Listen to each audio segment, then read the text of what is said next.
Welcome everybody. So today our speaker is Thomas Ray. He is a research fellow in radiology here at Boston Children's Hospital, also a radiology resident in his final year at the University of Milan. Thomas has a background in biomedical and electrical engineering from the US, and he gained his medical degree from Rome in Italy. And here at Boston Children's, he works with Amy Takahashi and also Ellen Grant. So welcome, Thomas. Thank you. Okay, I've given this talk in a few different places so far. I think this is hopefully the most relaxing one. So welcome all.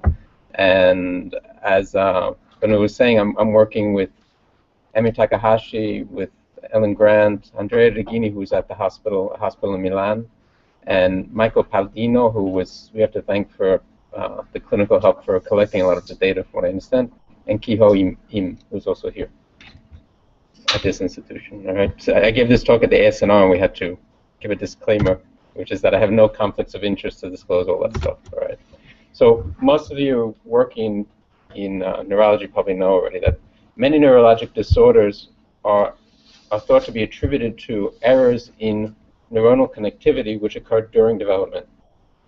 Diffusion tractography permits us to do in vivo studies of neuronal connectivity, and therefore it's thought that tractography studies in healthy pediatric subjects could be used as a reference to understand development in normal patients, but also as a point of reference to recognize errors in connectivity in pathology and get the pathologies. In this study, we're using a specific type of diffusion tractography, an advanced form called high angular resolution diffusion imaging, or HARDI. We're applying it specifically to study one part of the brain, which is the cerebellar peduncles, and the pathways which travel through those peduncles. And I'll review the anatomy soon. And we're doing this in a healthy pediatric population. So a quick review of the anatomy. Here we have a sagittal view. Here we have a sagittal view in a young adult of a diffusion image, and where you can recognize the midbrain, or mesencephalus, or in the UK they call it mesencephalon. So it's several different ways of pronouncing it. So the midbrain, the pons, the medulla, and the cerebellar hemispheres. And here's a close-up of the same anatomical structures. And what we're interested in studying are the pathways which go through the cerebellar peduncles. For those of you unfamiliar, the cerebellum is attached to the rest of the brain through 3 anatomic bridges on each side. And these are called the cerebellar peduncles, or and some people pronounce them peduncles.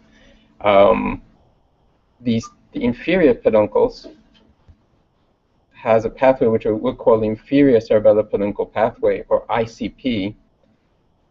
It originates in the olivary nucleus, and it travels up to the cerebellum, and it's associated with proprioception and motor vestibular I/O for balance and posture. And here it's seen in the sagittal view. Here we have a posterior coronal view, and we see again the 2 sides of these pathways. And this is actual data which we compiled from a young adult. So this is the end stage of development, pretty much. So, and you see it here. It's in magenta or pink. The middle cerebellar peduncles are the largest anatomically, and there have been 2 major subtrackways identified within these peduncles. We're calling them MCP1 and MCP2. MCP1 starts rostrally, or superiorly, and centrally in the pons, and it travels inferiorly and laterally, infralaterally, and it sort of surrounds the inferior peduncle pathways. And here it's in yellow, obviously. The MCP1 has been associated primarily with cognitive function. Most likely, all of the peduncle pathways have some mix of functionality, but in general, it's believed that MCP1 is primarily cognitive function, whereas MCP2, which is primarily sensory motor function, is this smaller green pathway, which you can see here in the sagittal. It starts in the caudal part of the pons, and it travels superiorly and medially, and it also surrounds, this is here in green, it surrounds the inferior peduncles. And lastly, we have the Lastly, we have the superior cerebellar peduncle pathway, or SCP, which is shown here in light blue, and it's primarily concerned with the output from the cerebellum to higher brain areas, or the cerebrum. And it does so through synapses in the midbrain, or mesencephalon. So here's a quick summary. Okay. Any questions so far? Please. Where is the olivary nucleus located? The olivary nucleus is located in the medulla, in the brain stem in the medulla, below the pons. And there are two actually on both sides. So I don't have other anatomical details here to show, but maybe we can look that up after. And specifically, the inferior cerebellar peduncle, most of the fibers come from the inferior part of the olivary nuclei. So it's just a detail there. Here's some technical details concerning the work we did. We studied 80 apparently healthy subjects from premature neonates all the way until young adults. And the diffusion sequence was based on 30 diffusion directions, each of which at 1,000, with a b-value of 1,000 seconds per millimeter square, and 5 B0 measurements. The choice of 1,000 seconds per millimeter square was, some people use a lower value of B on younger subjects and a higher value for older ones. But we chose to use a standard across all infants, so we chose 1,000 as a compromise for that. All of this work was done on 3 Tesla system, and here are some of the details. We have some of the technical details of the settings. Besides the diffusion imaging on the same individuals, we performed standard T1 and T2 imaging and to do a general diagnostic analysis. Post-processing, we used the software called Diffusion Toolkit TrackVis to perform the post-processing. And with it, we used the HARDI algorithm with streamline and 45-degree threshold. Contrarily to many other groups, we used no fractional anisotropy threshold. We set that to 0. So we accepted all data, regardless of the FA value. And we then used, to get started, we used a tractography atlas based on adult tractography, just to get started, because there wasn't much, I didn't find much details for infants. And we used also analysis from previous studies done, post-mortem histological studies, to try to orient ourselves. And we also collected data for FA, ADC, and number, length, and volume of tracks, et cetera, et cetera. And then we had, we encoded the tracks with the colors, which I showed you in the other images. Here are some initial results for the neonates in the early infancy. Like I said, we had 80 subjects. I'm only displaying a small portion of them here just to save space and for make it a little more practical. But what we noticed, in summary, what we noticed for the early infancy, we noticed that of all of the tracks, the ICP had the most interesting situation in this young age, is that ICP was not detected in the neonates. ICP was not detected in the neonates, and it started to appear, and you can see it here in light pink, started to appear around the 2nd month of life, of postnatal life. And it seemed to go through a big surge in growth between 2 and 6 months postnatal life. All other pathways were visible since birth, albeit they were rather sparse. You can see here at 40 weeks how the tracks are very sparse looking compared to 7 months. And interestingly, MCP1 and MCP2 could always be distinguished as 2 separate tracks from the early stages, at these postnatal ages. Again, into childhood, of all of the things we saw, most interestingly, we noticed that, again, ICP seemed to go through a second surge in growth around 6 years of life, where you start to see more branching of the different tracks. And just for those not working much with tractography, the fact that we detect the branches, the fact that we don't detect branches or that we don't see some details does not mean that there's not neuronal pathways already there. It just means that likely, and there's a lot of debate about this, likely those pathways are less developed, less myelinated. As they become more developed, more myelinated, typically, although there's a lot of exceptions, typically they become easier to detect with the algorithms we're using. So in general, more detection, more detail sort of goes in line with more maturity of the pathways in general, but there are exceptions to that too. In through adolescence and adulthood, the pathways pretty much remain stable. Then we did a quantitative analysis, and with the quantitative analysis, we saw that the volume of all pathways increased progressively with age, with an initial plateau which varied according to the different pathways. ICP, as I said, it started latest, but it seemed to complete earliest, around 4 years of age, whereas SCP and MCP2 finished a little later, and the latest to complete seemed to be MCP1, which is involved with cognition. The ADC decreased for over age, and FA increased over age, plateauing out by 5 years of age. And in general, these findings coincide with what we would expect. So for these are normal, supposedly normal healthy subjects, and the ADC goes down, typically goes down with myelination, whereas FA goes up with myelination. And this was, our results were consistent with this expectation, although there's quite a bit of variability, and we're still doing further analysis for this. So in conclusion, at least if this is the first conclusion, this is a conclusion of a talk which I gave, which was limited to 6 minutes, so I have other stuff I'll add to it after. The ICP, which was attributed with proprioception and balance, showed an important development between 2 and 6 months post-term. It just happens that this period also corresponds to a period where an infant is first exposed to extrauterine stimulation for balance and motion, and we like to think that we're sort of postulating that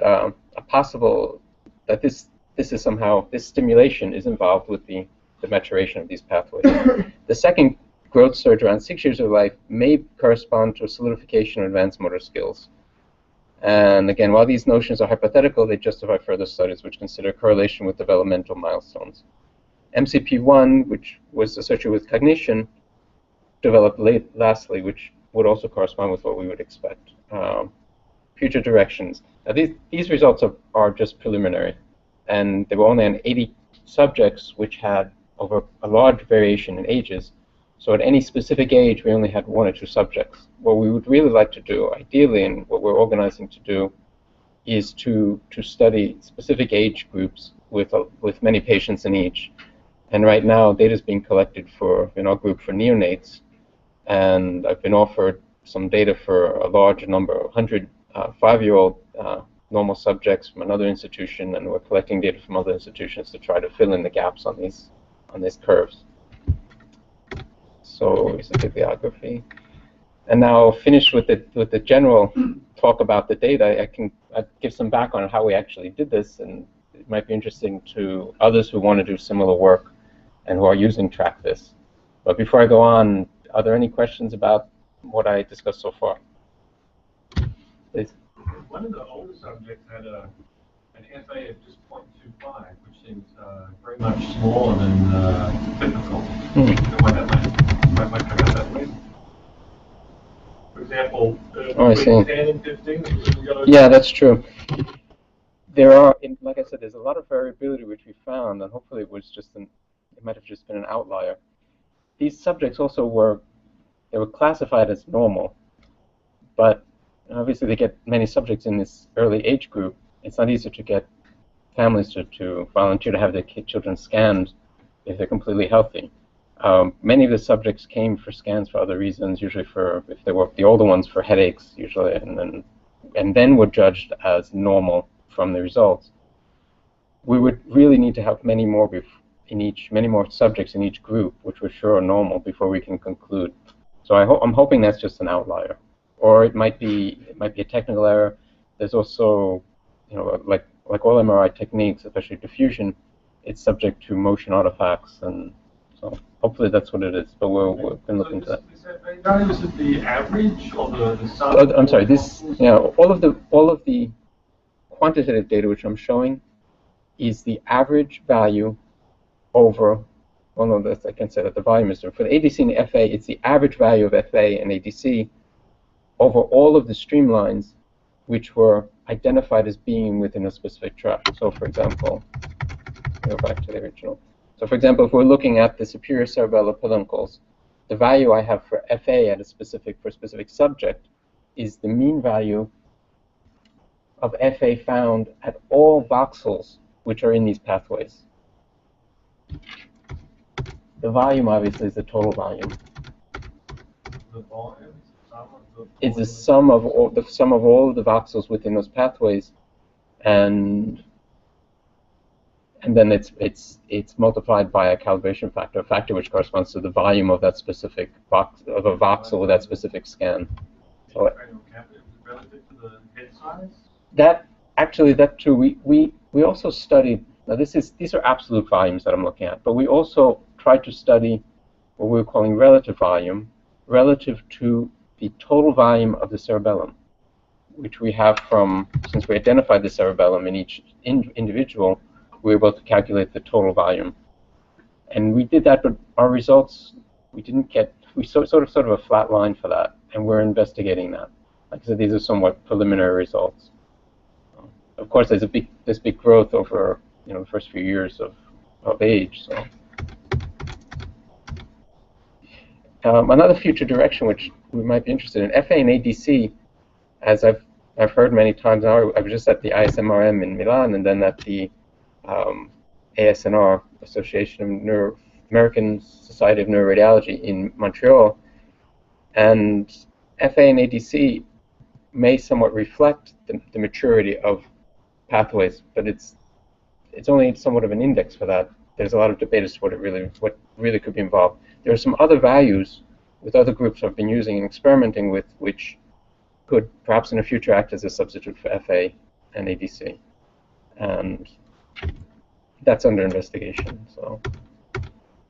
So a little bit of the backstage of what went on in the actual work for this, and some of you will be working with TrackVis in the future, so just to give you an idea as to what my experience was, and perhaps this will help you, is that it took a lot of trial and error before we got it right. And working with 80 different subjects, you could imagine it was a lot of effort just in itself to keep track of them all. To start with, for the different techniques, with TrackVis you can identify. TrackVis starts with the data from the tractography for the whole brain, and you start with a track file, which is the data which is calculated using HARDI or another technique for all of the streamlines that have been identified in the brain. Then to study a specific pathway you're interested in, you create rules for how that pathway will filter out just the pathway you're interested in. And this is similar to many other software that work with tractography. One system for doing these rules is based on regions of interest, or ROIs, and identifying structures, anatomical structures, in which you want to study the connection of these anatomical structures. So, for example, considering all the possible neuronal connectivity that there is in the brain, you might just be interested in, as in our case, in studying the connections that start in the pons and go to the left or the right cerebellum. So you do this in TrackVis by setting up at least two regions of interest, one for the pons and one for the part of the cerebellum you're interested in, one hemisphere or the other. You can do this using spheres, as initially we were doing, and you can get results. You have a sphere which you identify as the cerebellum, or the left cerebellum, one for the right cerebellum, and then you have one or two spheres to identify the pons, and then you can look at all of the tracks that connect these two structures. And it's my experience that doing this, since the cerebellum and the pons are not really spherical, but they're more ovoid and awkwardly shaped, sort of irregularly shaped, you get either you make the spheres too small and then you miss a lot of stuff, or you make them too large and you get a lot of extra stuff. And initially I was going through and adding extra, what we call cancellation spheres. So in the rules you say, all right, I want to look at all of the pathways, all of the tracks that go from ROI A to ROI B, but not in this extra sphere C or extra sphere D. And we would add these extra little spheres to eliminate pathways which we logically would, according to our expectation in anatomy, did not seem to fit in. This was actually turned out to be quite a mess, and it took a long time to do. So later we moved on to using hand-drawn anatomic ROIs. Although initially it seems it takes more time, I would recommend it as a solution. You would have to go through, with TrackVis you can identify an anatomical structure by hand drawing on each slice the images you have, the slice that you have, hand drawing the location of that structure.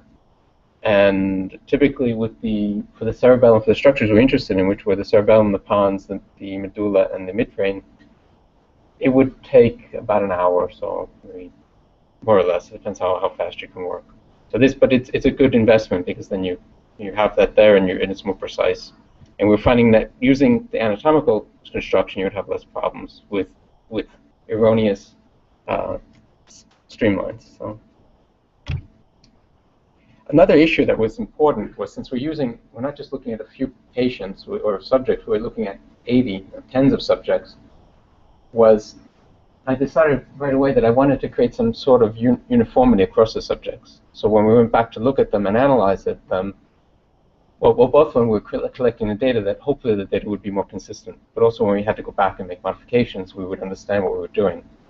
So to this extent, I wanted to come up with a scheme where in all of the subjects and all of the data, we use the same exact name for all the ROIs and all of the same rules for all of the tracks, except in some cases we could add some extra cancellation spheres like that. So to do this,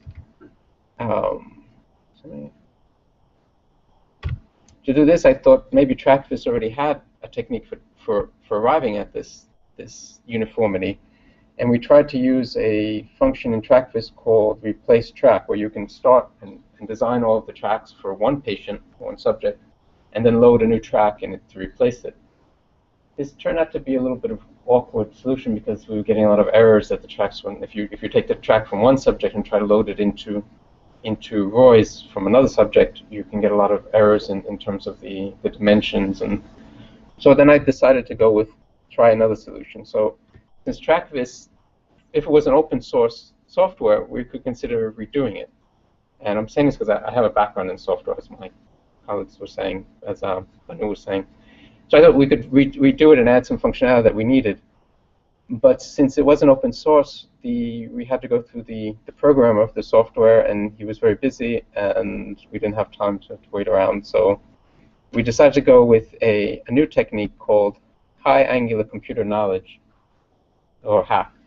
So I did a hack into the software. So I can laugh at this point if you want. Anyway, to do that, what I thought was that I investigated the different results that you get when you create a patient, and I looked at the files that were being created. And typically with each TrackVis subject, you create a scene file. So I started by taking a few subjects and working through them and coming up with what I wanted to have as the basic set of ROIs and basic connecting principles or pathways for the pathways. And I saved all this data, and I saved it as a template for one example patient, as a file which I was calling template scene. And then I found that you had to, like I said, it's a real hack. You had to sort of convince the software to accept similar data from another patient. So I went in and I created empty track sets, empty scene files for all of the 80 patients one at a time, and I stored them apart. And here's the details of how you would do that if you're interested. And I also had to create an empty ROI, which I then would rename according to all the ROIs that I would eventually need. Well, it's specific for each individual. All of this I didn't do it by hand. I did using some shell scripting and some sort of creative VI, and in the end, and then what I did was I merged the empty scene files from each individual with a standard set of ROIs and tracks which we had identified in one of the few individuals which we used as the example. And I merged these together again with some scripting.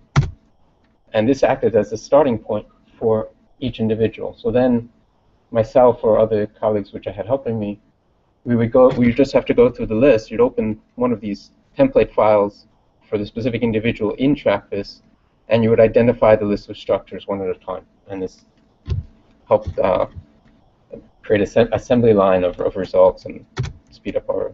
So here's the results. So once you finish one, then you just do sort of next in line, step down sort of result.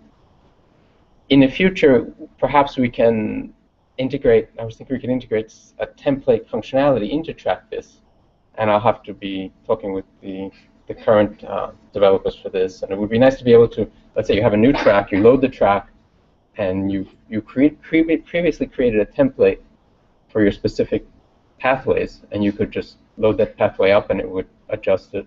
The same thing I was doing as a hack, it could be done as an integrated part of the software.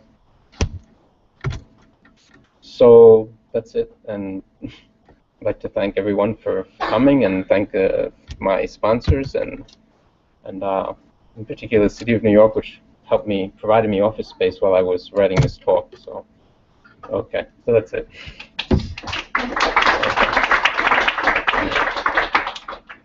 So, do we have some more questions? So, did you try running these structural data sets through free server? Because I know it crashes for, say, age below 3 years or something, but free server probably does the segmentation of these regional features, which you could like export underneath. Right. In fact, that's what we were thinking of doing that, but since the majority, I actually talked to colleagues about this who worked a lot more with free server than I do, and they told me that for the younger ages it was not currently available. Yeah. So we didn't go into that. But for the older patients, perhaps we could have done that.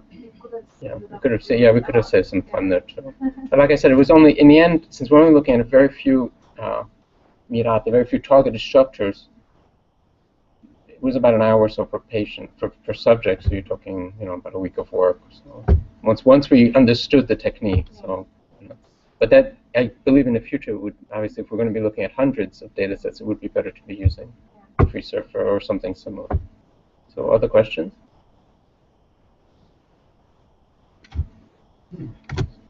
Yes. Can I ask about the sure. HARDI tractography? What was special about the? What's special about the HARDI? Right.